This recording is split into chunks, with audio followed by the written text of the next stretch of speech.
જય માતાજી મિત્રો, અમારા ફેસબુક પેજની અંદર આપનું હાર્દિક સ્વાગત છે મિત્રો। હવે એક બેસ્ટ આયુર્વેદિક વનસ્પતિ વિશે પરિચય કરાવવા જઈ રહ્યો છું। એના પહેલાં મારું નામ ઠાકોર લીલાજી, હું ઊંઝા તાલુકાના વિસોલ ગામથી છું મિત્રો, બરાબર। મારી અટક ઠાકોર છે મિત્રો, અને હું હમણાંથી યુટ્યુબ અથવા ફેસબુકની અંદર કામ કરું છું મિત્રો, બરાબર। એ આયુર્વેદને લગતા વિડીયો બનાવું છું મિત્રો। તો અમારી આ ચેનલને ઠાકરની દયા ફૂલ સપોર્ટ કરજો મિત્રો, જેથી કરી તમને આયુર્વેદનું જ્ઞાન તમારા સુધી પહોંચે મિત્રો, બરાબર। હવે એક આ વિડીયો સમક્ષ જઈએ મિત્રો, બરાબર। એના પહેલાં જો અમારી ચેનલમાં કોઈ નવા આવે તો અમારી ચેનલને લાઈક કરજો, શેર કરજો અને સબસ્ક્રાઈબ કરજો, જેથી કરી આવા અવનવા વિડીયો તમારા સુધી સૌથી પહેલાં પહોંચે મિત્રો, બરાબર। તો વિડીયોની અંદર બન્યા રહેજો મિત્રો।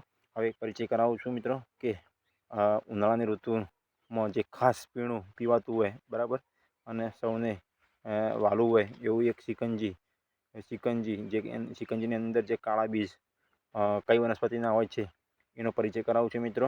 તો તમને 99% લોકો આ જાણતા નહીં હોય, પરંતુ હું તમને વિડીયો માધ્યમથી એ વનસ્પતિનો પરિચય કરાવું છું, જેથી વિડીયોની અંદર બન્યા રહેજો।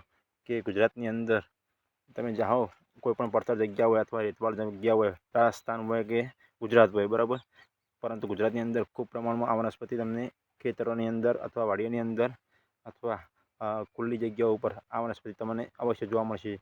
એના પણ તુલસી જેવા હોય છે મિત્રો, બરાબર, પરંતુ જેવી તુલસી હોય એ ટાઈપ જ હોય છે મિત્રો, અને એના ઉપર આવા ફળો હોય છે મિત્રો। આ તમે જોઈ રહ્યા છો આવા ફળો, બરાબર।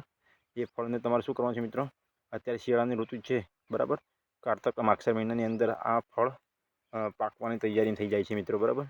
જેથી કરી તમારે આના ફળ આમ કરીને લેવાના। અત્યારે તમારે શિયાળાની અંદર આ ઋતુ શું કરવાનું, આ ફળ લઈ અને મસળવાના, અથવા સુકાઈ જાય એટલે એને કૂટી અને સંગ્રહ કરવાનો। સંગ્રહ કરી એની અંદર આવા કાળા બીજ નીકળશે મિત્રો, બરાબર। કાળા બીજ નીકળે એ કાળા બીજ એક ડબ્બો ભરી દેવાનો, બરાબર। પછી જ્યારે જે ઉનાળાની શરૂઆત થાય એ વખતે તમારે શું કરવાનું, લીંબુ લાવવાનું। લીંબુ લઈ અને આ બીજ છે એ થોડા 1-2 ચમચી રાત્રે પલાળી દેવાના, બરાબર।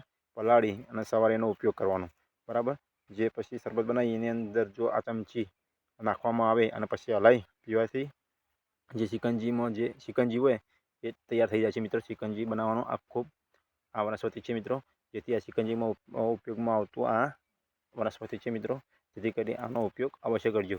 અને જો અમારા આ ચેનલની અંદર આવા વિડીયો જોવા ગમતા હોય તો અમારા ઠાકરની દયા ચેનલને સબસ્ક્રાઈબ કરજો મિત્રો, લાઇક શેર અને સબસ્ક્રાઈબ કરજો મિત્રો, જેથી કરી તમારા સુધી આવા અવનવા વિડીયો આવતા રહેશે મિત્રો। અને અમને આ ચેનલને ખૂબ સપોર્ટ કરજો મિત્રો, જેથી કરી અમે તમારા સુધી આવું જ્ઞાન આપતા રહીશું મિત્રો।